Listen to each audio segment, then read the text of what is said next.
add to. I can just add to what Jane said. If you are a non-member of LAMUS and care to join us, please do. Our membership's our strength. We have much to do, some of which relate, I think, to the recent planning release of planning information about planning, which may well affect the ability to safeguard London's historical and archaeological sites. And as our membership is our strength, the more people who join us and work with us, the better.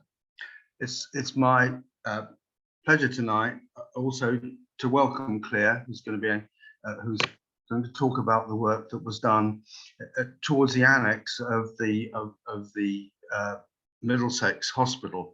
The Middlesex Hospital was a major landmark. Many of you from London will remember it, between essentially on Goodge Street and Mortimer Street, the road that runs from Tottenham Court Road west towards Regent Street. It dominated the road. Immediately east of the hospital was Cleveland Street, and the annex to the Middlesex is the area where Claire is going to be talking about tonight, an area where redevelopment threatened, first of all, the building, and when that was stopped, another scheme has replaced it. But it did provide evidence for Claire and her team to do a lot of work in the area and to find out much evidence of burials associated with the workhouse and possibly with earlier days, I suppose. But Claire will enlighten us on this tonight. So it's my great pleasure, Claire, to welcome you to the first of our series and to wish you all the best for the lecture this evening. Thank you. Thank you for having me. Good evening, everybody. I'll just share my screen with you.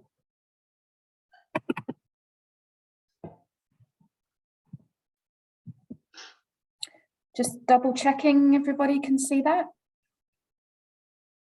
Great. Yeah, that's fine. Good stuff. Yeah, good evening. And as I said before, thank you for having me. My name's Claire Cogar. I'm Director of Archaeology at Iceni Projects, and I worked with both the team here and team at LP Archaeology on this project. Harvey's given us a nice intro there. This is an archaeological project I've worked on for many years. It's very, very close to my heart. I'm going to talk to you about a few different things this evening, a bit of history of the site, obviously what we found. I'm also going to talk a little bit about some of the innovative fieldwork techniques we applied, how we managed to continue working through a lockdown, and some of the interesting ways we engaged people with the site and the results despite that restriction from COVID. Okay, Harvey's quite helpfully given you a little bit of location info there. Before we go into too much detail about the history of the site, I wanted to tell you a little bit about why it's being developed and what it's going to be. So on the left there, you have an old photo of the front of the workhouse, and on the right there, that photo is about a year old, and the whole site is being developed to contain 6 brand new MRI scanners. So it's retaining its medical connection, but it is also being redeveloped into private and social housing. The workhouse itself is going to be private housing, and the north house and the south house, the north house is the building to the left you can see in the new photograph, are also going to be residential accommodation. But the scheme, the building is, the workhouse building is grade 2 listed, and it's being refurbished, and the north house and the south house are later than the workhouse, but they're still historic. Now, despite not being listed, they're being kept and refurbished as well. Now, what this photo doesn't show you is a lot of the work we've been doing at the rear of the site, and there's kind of two massive parts to this project, and that is both the building and its identity and the burial ground. Now, they're interconnected, but often people think of them slightly separately. Okay, so where are we? We are in Fitzrovia, in Camden, and I think, as Harvey mentioned, we are just to the west of Tottenham Court Road, not the station, but the actual road itself. Tottenham Court Road station is to the southeast there. The construction of the workhouse commenced in 1778. Prior to that, there wasn't a whole lot going on in this area except very extensive quarrying, as you can see on the historic map to the left there.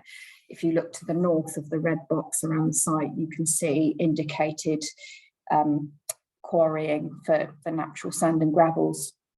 Now, despite us not seeing a quarry depicted on this map, we actually found really extensive evidence of this across the entire area, which led us to have 4, 5, 6 meters of archaeology to deal with. A lot of those lower levels were sort of backfill deposits that material was brought in the 18th century prior to the construction of the workhouse to actually level up the area and provide a good sort of sound base with which to build on. And in a lot of that material, you find things people have chucked away. We had wig curlers, bits of pots. I mean, the specialist study of this material's ongoing at the moment, but clearly it's levelling deposits, it's people's material and rubbish that they didn't want, but some of it is actually quite interesting. So with the construction of the workhouse, which was originally the Cleveland St Workhouse from 1778 onwards, it later became the Strand Union Workhouse.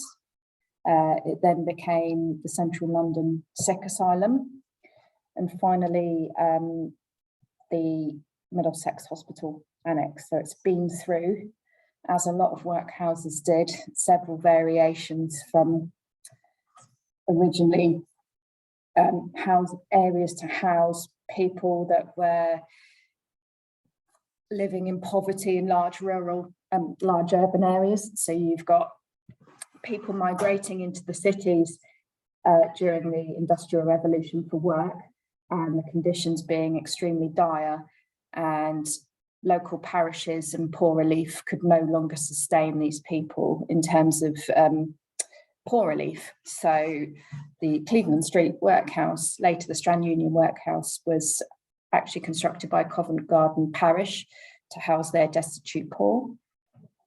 I'm sure many of you have read Oliver Twist, and probably some of you know also that Charles Dickens lived during 2 different periods of his life just down the road from our workhouse here, which clearly had some inspiration on him, but there's no direct reference to that. But these structures and institutions were built to be as uncomfortable and as unpleasant as possible. If you look at the map on the right there, whilst there are some subdivisions of rooms, the actual infirm wards themselves are open. You wouldn't have privacy. You're made to feel uncomfortable. There was lots of notions of sort of deserving and undeserving poor. And if you're in the workhouse and of sort of fairly good health, you were considered undeserving poor. And if you look at the bottom right corner there, you can see the new back facade of the workhouse as it looks today.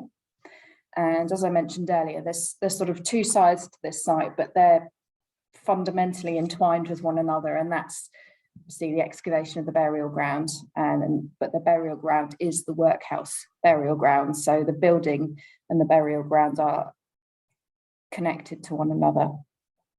The interesting thing for us is the modern building, if you look at the photo again on the bottom right, it's this is a new skin on the back, and prior to that it was in poor condition. If you look at the map above that, which is an H block shape, now those two wings have not survived for over 100 years.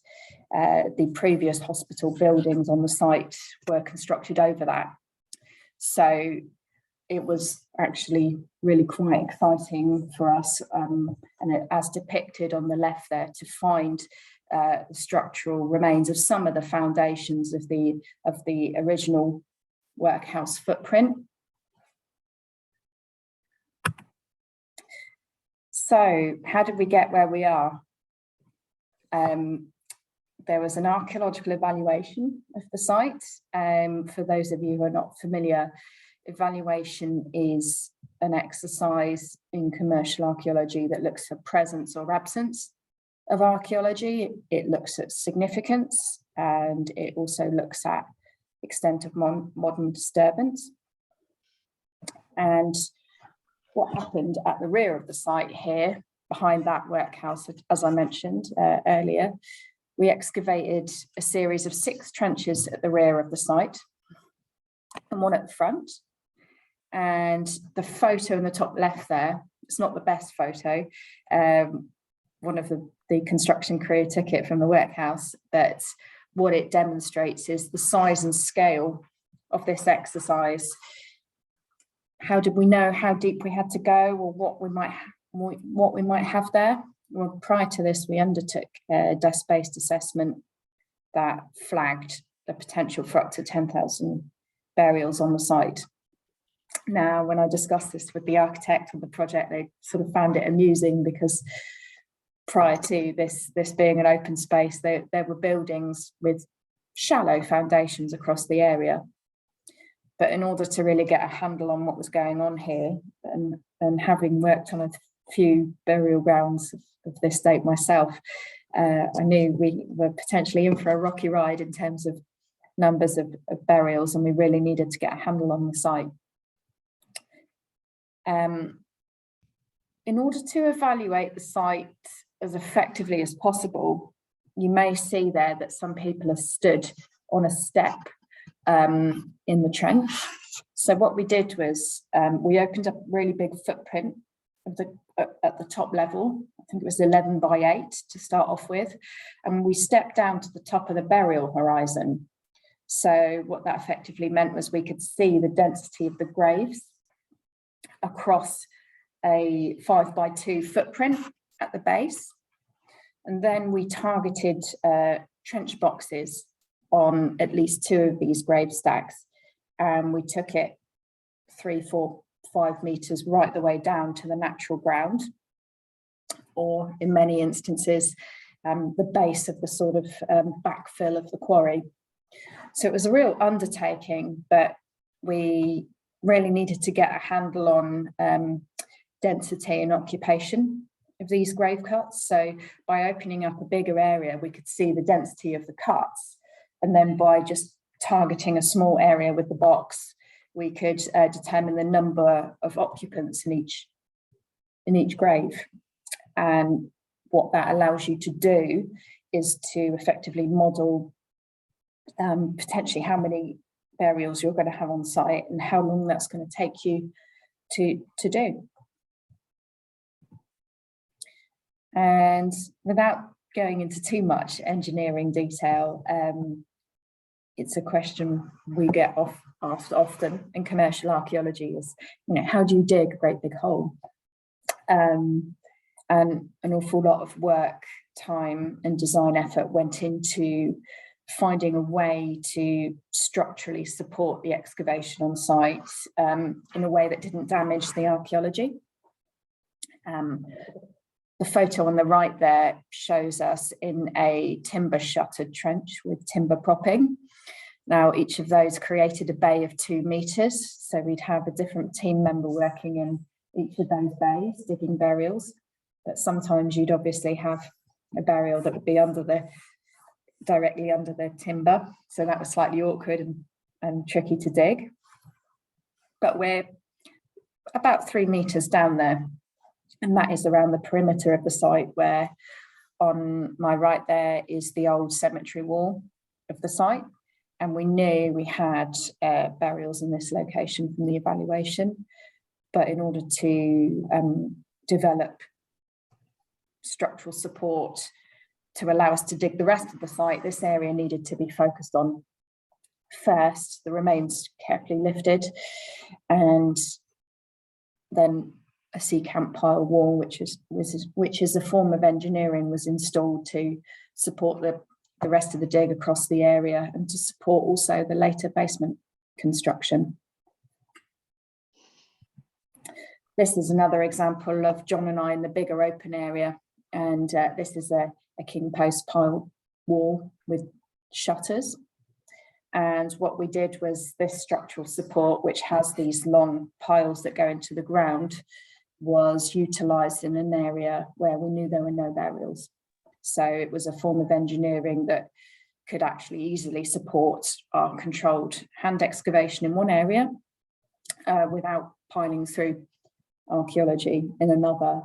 But equally, where you do have areas of low-grade archaeology or backfill, quarry backfill, it's perfectly acceptable to use this sort of solution. Actually, it's a really effective and helpful solution to allow you to work across excavating by hand in a big area. Well, many of you have seen this before, but this is, people often ask me why they can't pile in areas, known areas of archaeological sensitivity. And yeah, this is an excellent example of why we don't pile on burial grounds or in areas known to have burials, because it completely destroys sensitive material. As I said previously, that's not to say that you can't target that type of engineering support in areas where you've got levelling deposits or backfill, but obviously it completely ruins what we're trying to do.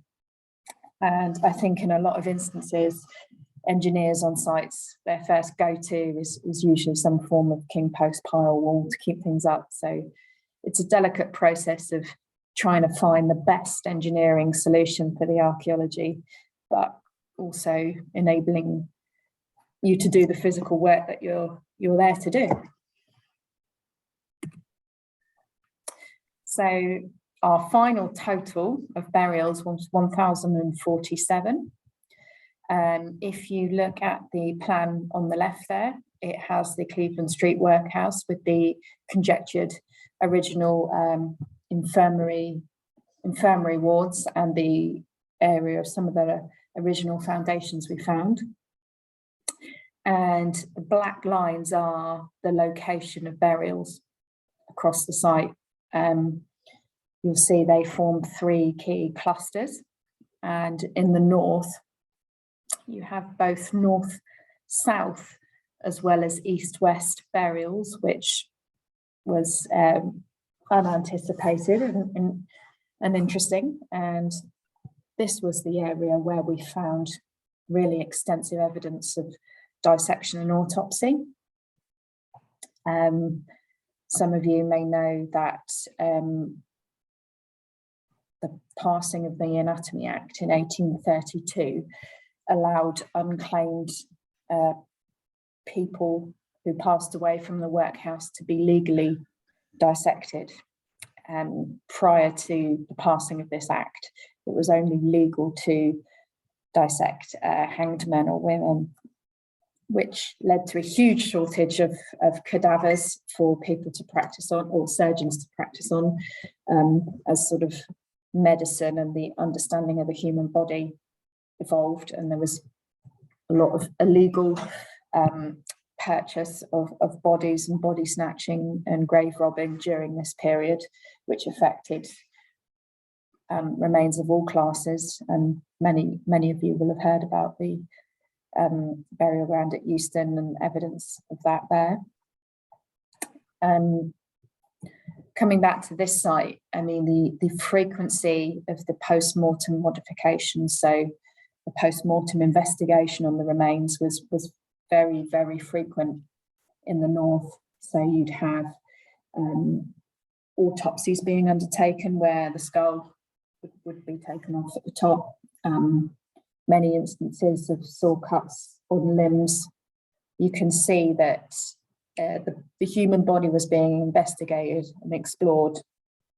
But what we don't know, because the period the burial ground spans starts before the Anatomy Act and that ends after, we don't know if this is evidence of legal or illegal dissection. Now, if you had illegally dissected remains, you needed to dispose of them. You know, it's not a stretch to think that perhaps you could come to a bit of an agreement with the warden of the local workhouse. But equally, you know, when it becomes legal from 1832, it would have made it very easy for surgeons to obtain remains. But what we didn't find was any evidence of these practices being undertaken on site, which again sort of throws another curveball out in that, so clearly these remains were taken away to the medical schools, if this was the case, if it was legal dissection, but they would have had to have been brought back and reburied, which is quite an undertaking. But as you can see, yeah, very dense in the north of the site, a cluster in the centre, which actually were found to partly respect the former chapel in this area. And in the south of the site, the remains are much more ordered and organised, as you'll see. And we do know that this burial ground was also the overspill burial ground for the Covent Garden parish. So one of the theories is that these remains in the south may relate to the Covent Garden overspill remains, and the ones in the north are anatomised workhouse people. But again, there's nothing in writing to definitively say he was buried where, and it's difficult to prove completely either way. But the way the remains have been interred gives you some indication of and the treatment of those. One burial was found prone, which is face down, likely in a shroud. So again, sometimes when people are buried in shrouds, you're not always sure which way they're facing. But in terms of organisation and definition, those in the south seem to be regarded in higher respect than those in the north. The ones in the centre, again, perhaps more likely Covent Garden parish burials, because again, they're slightly more ordered and lower evidence of anatomisation. On the right there, you've got one of the excavated burials, and what you can see on those squares are QR codes. And on this site, QR codes were used in order to, with a total station, in order to undertake photogrammetry of the skeleton, which is surveying a series of photos that are stitched together in 3D that actually pin that burial, the grave cut and the coffin cut, in time and space as to exactly where it's found.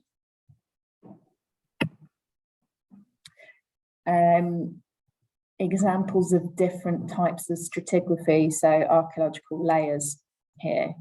That photo on the right there shows like the really golden natural sand there and a grave cut, and that's an example of one of those Covent Garden parish, or believed to be Covent Garden parish burials.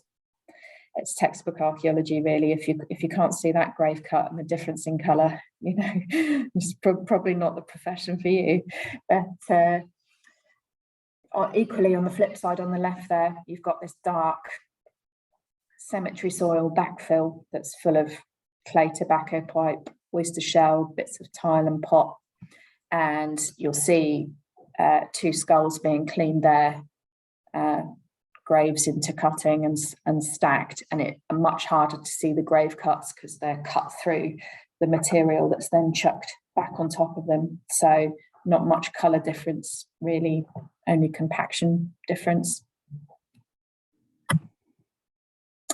And just to say a little bit more about the photogrammetry and 3D modelling, you can see on the left there Stella's with the total station shooting in her skeleton, which eventually Kit was on the right there producing a 3D photogrammetric model, and you can see the sort of digital model there of the skeleton within its grave, and the end product would be, you know, is a model in time and space of those 1047 skeletons in situ, as we'd say, in there as they were found pre-excavation, and how they interact with one another. So sort of very progressive way to approach that beyond the sort of standard hand planning paper records. There was a degree of hand planning as well, but the digital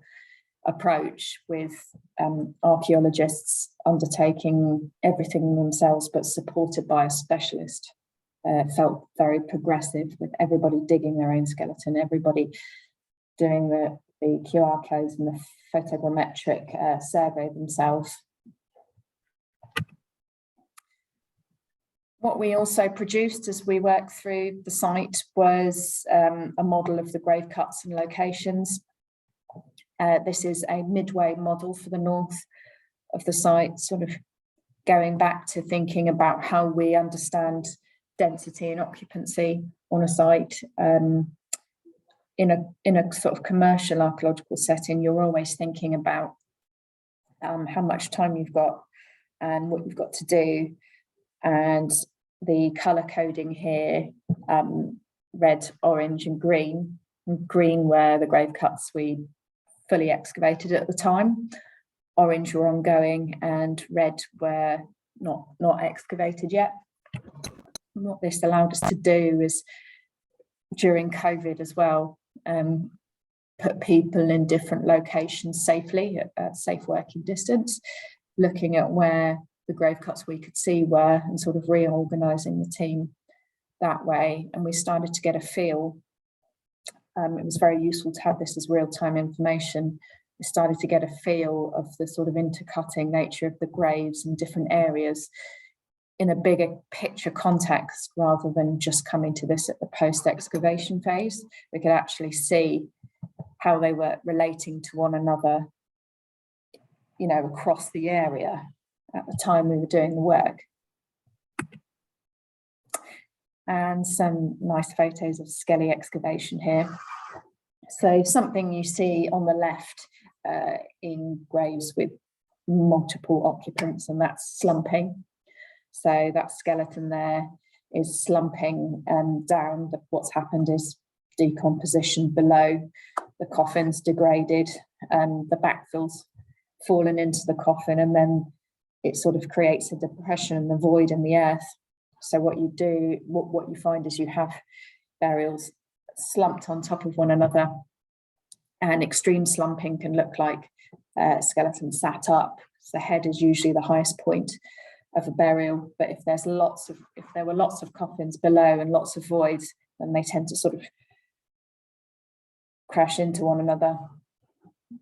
And the photo on the right there, Stella is unpicking a lot of burials that have, or a lot of skeletons that have slumped into one another. And it can be a little tricky to unpick that at times. To say a bit about the non-burial grounds archaeology, again, not just focus on the skeletons. Well, of course, it's part of the burial ground and workhouse, but going back to what I said earlier about the backfilled, huge quarry that was across the site in the area, and the backfill of that all created a bit of a drainage issue on site. And we found this series of extensive drains. If you look at the bottom left there, that they kind of look like water flumes, really, sort of intercutting one another there. clearly there was an issue with water and water removal across the site, and we find associated with later workshops on the site that soak away being cut through earlier burials and then them just chucked back in. And to say a little bit about the osteology, this was our lead osteologist on site, Erdna. What we have on the left there is a female skull that's had a craniotomy, so that has had post-mortem study, and the top of the skull has been lifted off. And in the centre there, you've got a leg bone that is got rickets, so the vitamin deficiency is actually bowed the bone there. And on the right there, you've got some evidence of dental disease and calculus that is sort of solidified on the teeth. As you would expect with the workhouse population, lots of disease and injury contained within these remains. Sadly, lots of infants and neonates, babies, lots of old and sick people, and you can tell this from the bone in some instances. For bone to deform because of illness or injury, well, particularly with illness, it can take several years. So bone with evidence of disease is actually the sign that someone's been ill a very long time. Injury is slightly different. It is possible for a specialist to tell if it's peri-mortem, i.e. just before death and has started healing, or if it's post-mortem, i.e. it's the sign of medical intervention or something else in the study of human remains. I mentioned earlier about some of the engagement things we've done with the site. On the left, there's an article we had in the Independent. Friend of ours left archaeology and went to work as a freelance journalist, and he came to site and actually wrote this article for us. Sorry, got distracted by a question there. Yeah, so this is a friend of ours, Sean, who actually worked at the HS2 burial ground just up the road at Euston, and we were very interested in his perspective, having left archaeology, on what we were doing and the way we were doing it. In the centre there, that is our ongoing memorial that we're working with an artist called Nick Davis to create a bronze plaque to memorialise the burial ground that will sit on the outside wall of the former workhouse building. And also on the right there, we've got the Strand Union Workhouse pottery that we found. So we were all very excited when we saw that, in that actually we didn't find any evidence of this being produced on site, but it was clearly produced for site. And we found several instances of this, actually, the sort of functional workhouse pottery that we would imagine was issued to different people in the workhouse for the duration of their stay. And what we did was work with a local potter to reconstruct some of these ceramics, which was something a little bit different to do. And just a photo of the team there at the end on the very last day of the dig. We finished on time and slightly under budget, which is quite a big thing for a commercial archaeologist. And we had a thoroughly enjoyable time, and the specialist work's ongoing, but it was a truly fantastic experience. I can see a couple of questions, so I'll just pull up one of those. Would burials in all workhouses, whether are small or large, be buried the same, north, south, east, west, etc.? And would you find any cremations? Generally, you find Christian burials in the post-medieval period are buried east-west. That's that relates to the rapture and rising again, as I understand it. So the fact that some of these are buried north-south could be an example of, lack of value of these people or remains, or I can't say definitively, but it is noticeable. And even in sort of poor populations, people are generally buried of this period are generally buried in coffins, and they're buried east to west. Would you find any cremations? I mean, on this site we didn't. With regards to other workhouses and associated burial grounds, I don't know, in all honesty. It's certainly possible, but generally, to cremate a body is quite an undertaking. You have to get the heat really, really hot. Burying is generally easier, I think, at times. If I can chip in, Claire, it's very, very unusual to get cremations pre-20th century. Very unusual. On the north, south, west, east, we have seen on a number of the post-med burial grounds in London that a few poor random people do seem to be shoved in spaces to fit where space is tight. So we had a burial ground of roughly this date in Southwark, where we'd have coffins going head to toe, head to toe, head to toe along a line. And I think the undertakers and the people placing the burials perhaps thought no one would notice.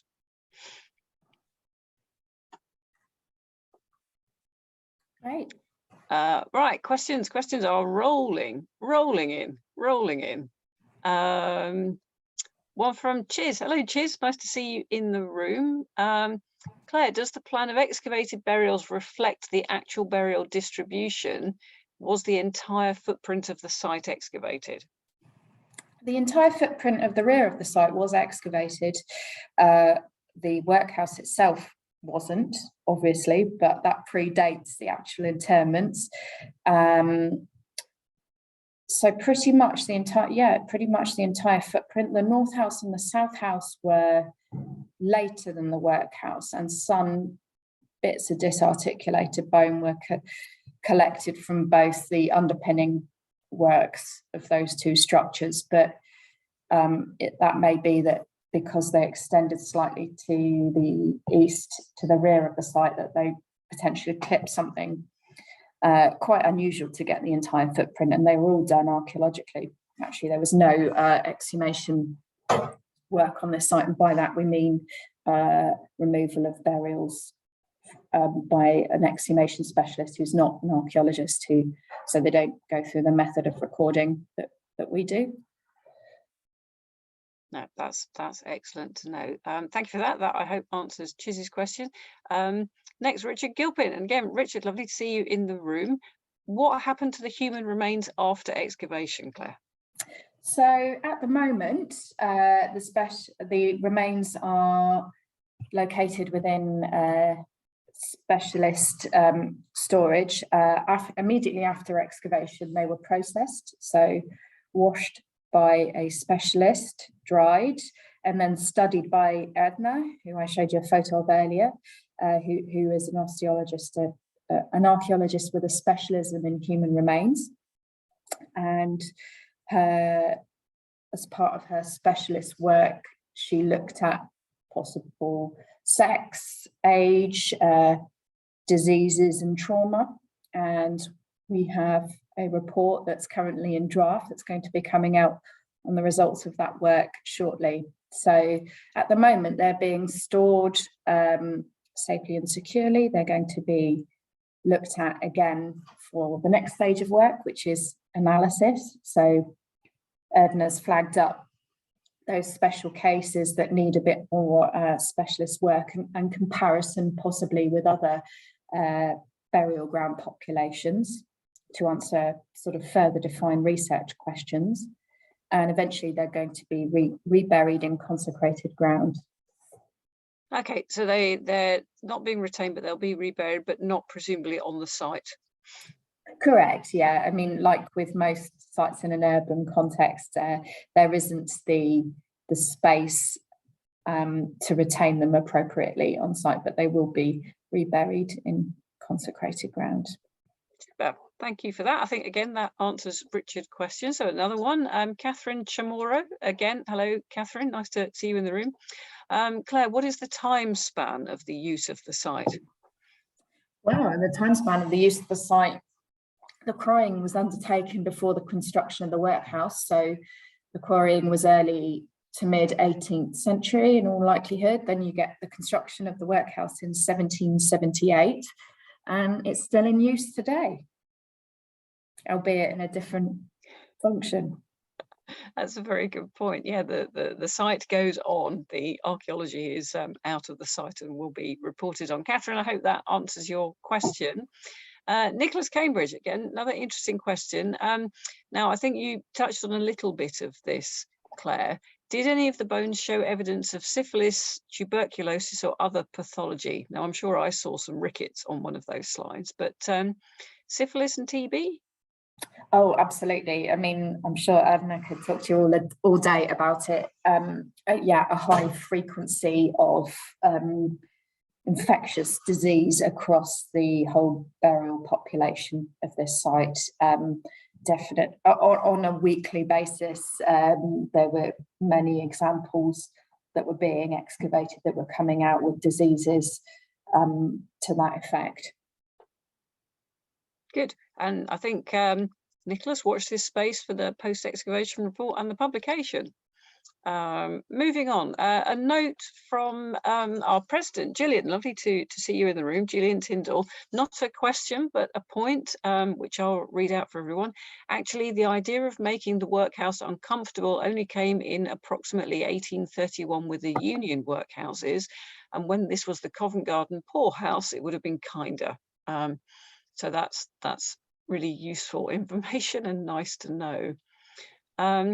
Angela Wedgwood have said, where have you put the skeletons? And I think at the moment you've answered that, Claire. So they're currently in secure storage for further analysis. And when that analysis is complete, they will be reverentially reburied. Anonymous attendee has said, fascinating site, which is great. And are there other workhouse excavations to compare with? There are other workhouse excavations to compare with. Recently ordered PCA's book on their workhouse excavation. In short, the next stage we're going into the analysis and publication of both the site and the remains. One of the routes we may go down is comparison with other workhouse burials or other burial populations of this date, and what we will do is possibly look at the frequency of disease and also the frequency of dissection and autopsy and see how those compare. Yeah, there's now quite a good body of work on post-medieval burial grounds in London. I mean, we went from a stage 20 years ago when it was almost impossible to excavate these sites properly, and now actually there are a lot of publications. I think the Royal London Hospital is a good one. That's got all sorts of issues about anatomy as well. And Camley Street, the St Pancras site, there was, I think, a poorhouse and a hospital there again, where the skeletons have been published. So yeah, there's quite a lot out there. So I think if you look online, you'll find a number of publications, particularly by Molas and Pre-Construct Archaeology, and probably there are others, but I'm not thinking of any other units that have particularly done quite a lot of work on them. Emily Greenaway has noted and put in the web link, there's an excellent book on the Dickens connection, the history of the workhouse and the saving of the buildings, and there's a link there to the book. So if you want to look in the Q&A to get that information, then do take a look. Another question from Kate Hollis. Have you managed to match any bones with inmates?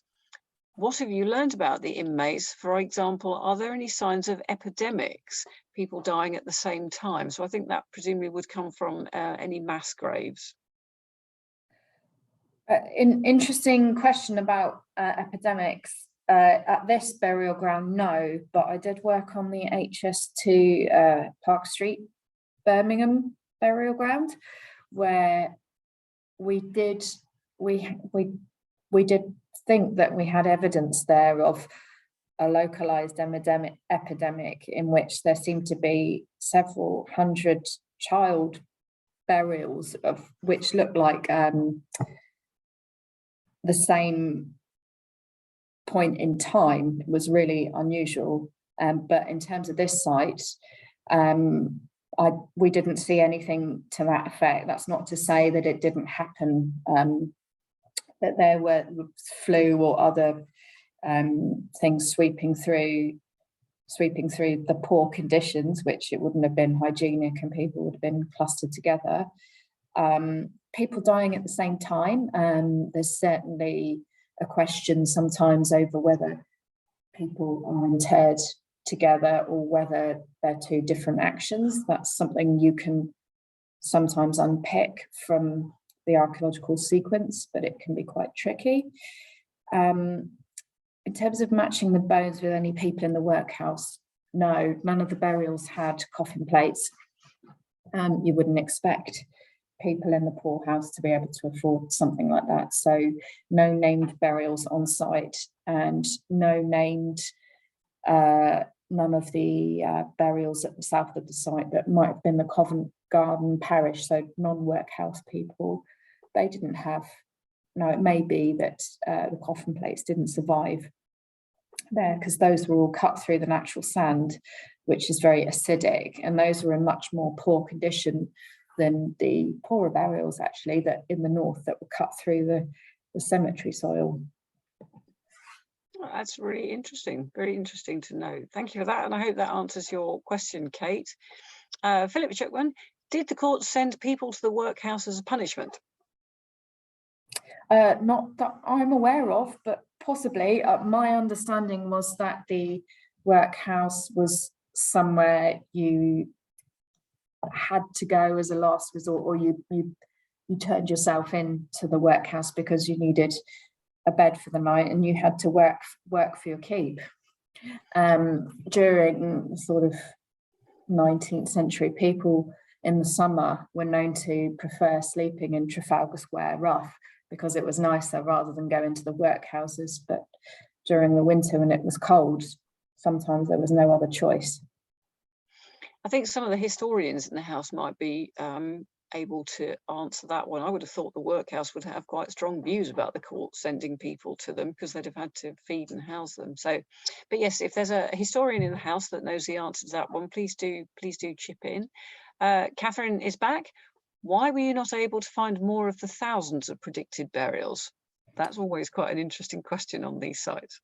It is, and I think in part, Catherine, the estimation of or reference to what's on site isn't correct. There certainly weren't, 9,000, or wasn't evidence of 9,000 burials that are disturbed versus the 1,000 that weren't, as we had. It just doesn't seem that was the case. I mean, you find that burial records are notoriously inaccurate, and we're talking about largely the poorest people here that were generally of low value, plus wardens and those supporting the workhouse were extremely stretched in terms of what they had to do. So the records that refer to this site are also mixed in with all the other burial records for the other grounds within that parish. So actually there's no differentiation.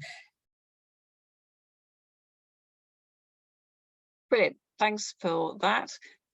You may wish to look at this because Chiz is asking quite a technical question about survey, which I'll read out for the benefit of the audience. You mentioned mixing total station survey with photogrammetric recording.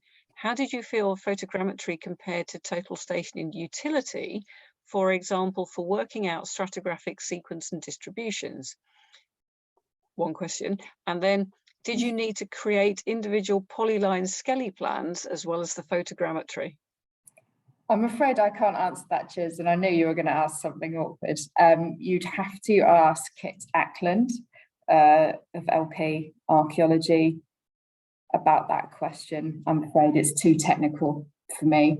I really liked the sort of instantaneous nature of that day or the next day of the photogrammetric recording. In terms of stratigraphic sequence and distributions, well, the paper records were still required, let's put it that way. It's still an evolution, the whole process, but it's a very interesting question, because the nature of recording and the nature of understanding and the nature of commercial archaeology requires speed, but it does require that the archaeologists can unpick the stratigraphy. So it will be interesting to find out, and it would be fun to perhaps follow up on that, perhaps in your report, how the survey techniques worked and what was advantageous and what actually didn't add very much to what I'll call the hand of the archaeologist. Anyway. What I liked about it, Jane, was the fact that all of the archaeological team who were excavating the burials were taught and able to undertake the photogrammetric scan, albeit they're not doing the back-end digital work, but it enabled them to sort of take ownership of doing all that themselves. And in terms of efficiency on site, it seemed to be quite effective, and the end product is beautiful. Good. But in terms of you need that back-end specialist there all the time sorting out any issues. But generally speaking, stratigraphic sequence of a burial ground is fairly simple: cut, skelly, fill. You know, obviously you've got intercutting burials, etc., and obviously multiple stacks get very messy. And I don't think it's anywhere near replacing a matrix yet, but I was very impressed with what LP implemented, and it certainly had some real benefits, but it wasn't instead of some forms of paper record. Good. It'll be good to see. I was going to mention that I think we also need to remember that a lot of these digital techniques, how are we going to archive them long term, and who has access to them? Because once the site is archived and deposited, it is whether who can actually access, which researchers will have access to those documents, and whether there's anybody that can actually use them afterwards.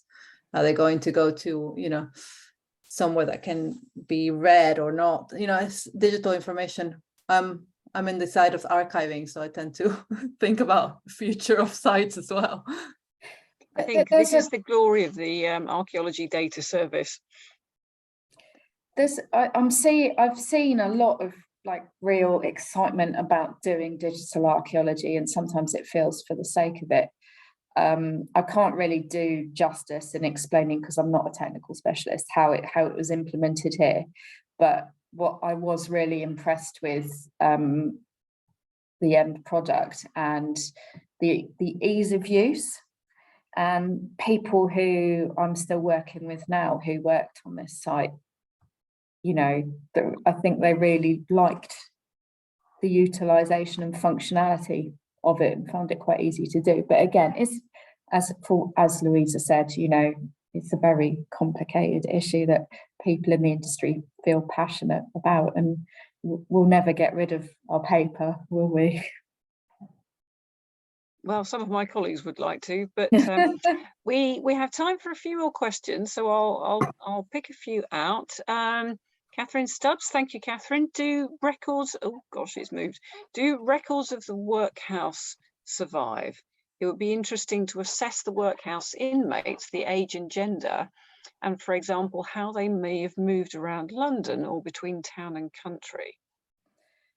Yes, so we are formulating the UPD now for the next stage, and that's certainly going to involve a review of workhouse records, and we're just formulating what questions we want to ask at the moment, because I think it's very important to target that, to focus our end result in terms of what we want to do. But some colleagues did some ad hoc review of some of the records, and there were some really interesting, nice little stories that came out of some of the newspaper articles about workhouse, and how on Christmas Day the male inmates broke into the female inmates ward for sort of a party that would have been forbidden any other time of the year, but it was apparently quite a news up.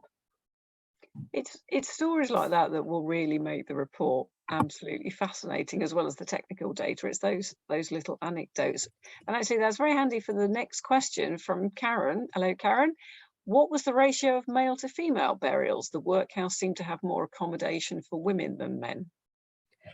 Karen, I'd have to check, in all honesty. I can't remember offhand, but we had, in terms of sex, age, there was, definitely a lot of children and neonates, babies, as you would anticipate. But what appeared during excavation was, I couldn't tell you the split exactly, but clearly there was a high proportion of both men and women and people advanced in age as well.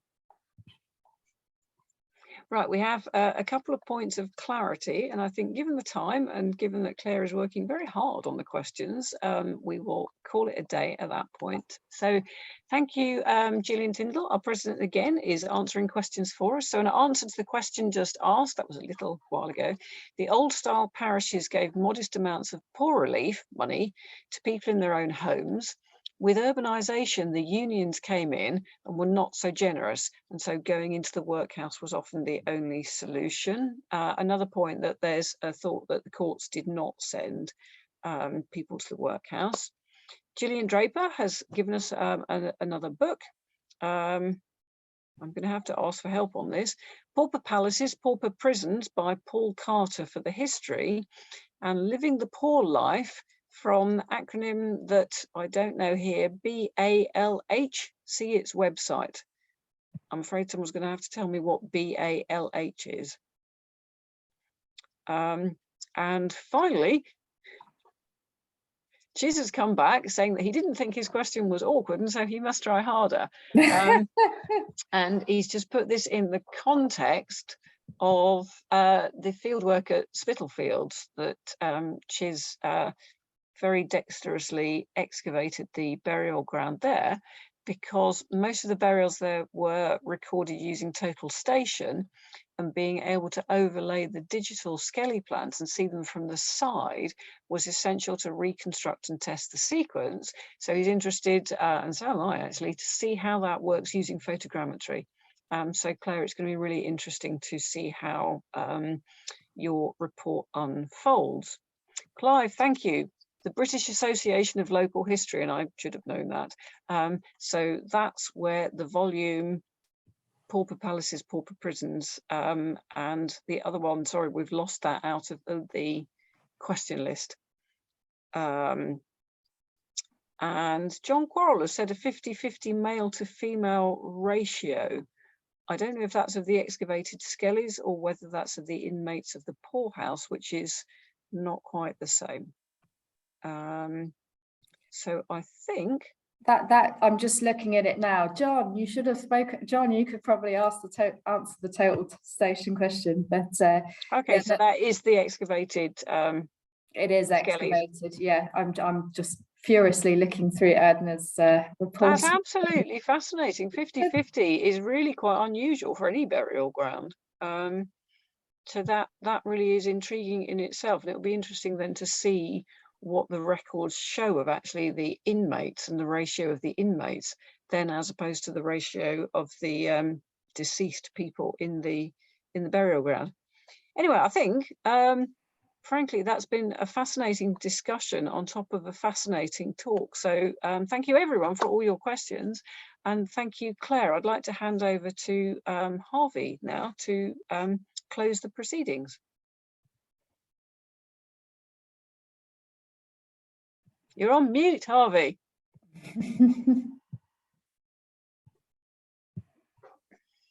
Staying on mute. Sorry, Claire, thank you very much. That was a very clear exposition.